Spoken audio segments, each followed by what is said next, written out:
In a quiet village where time seemed to stand still, there lived an old woman named Rekha. Her face carried the softness of patience and the sharpness of wisdom. Though her house was small and everyday simple, she carried a quiet strength that made everyone greet her with respect. One evening, while sweeping the steps of her home, Rekha noticed a wounded turtle by the roadside. Its shell was chipped, its leg dragging with each tiny movement. Most would have walked past, but Rekha did not. She wrapped the turtle gently in a scarf, placed it in a basket, and brought it home. For weeks, she kept cared for it, feeding it small pieces of fruit, bathing it in warm water, whispering soft words. The turtle did not speak. It did not wag its tail like a dog or cheep like a bird. It just watched her, moved slowly and healed. People began to notice. Why spend so much effort on a turtle? A man asked one day. It won't protect you. It won't bring you anything.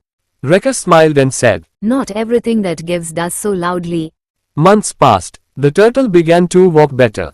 It explored her garden, and Rekha continued caring, never rushing it. One morning, as Rekha rested under the olive tree, she looked around. Her children had moved to the city. Her friends had passed on. She lived alone now, and sometimes loneliness crept in, like evening cold. She looked at the turtle. Maybe you are there to keep me company, she whispered. But life had a deeper plan. One stormy night, lightning struck a tree near her home. The fire spread fast, too fast. Rekha woke to smoke, coughing, confused.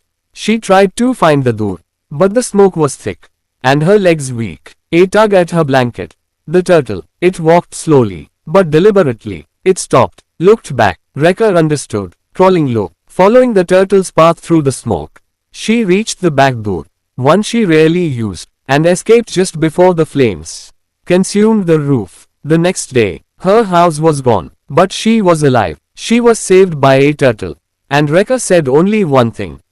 Sometimes, the smallest presence can carry the greatest purpose. Reflection. If we look at our own lives, how often do we ignore the quiet things? The slow friendships, the unnoticed progress, the silent prayers we think go unheard?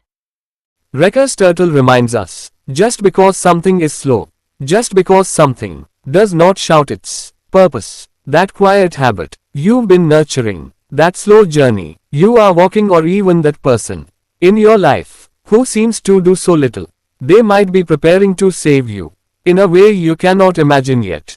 Never underestimate what moves quietly, and never rush what God is still working on, because the same turtle others called useless became the very reason she lived to tell the story.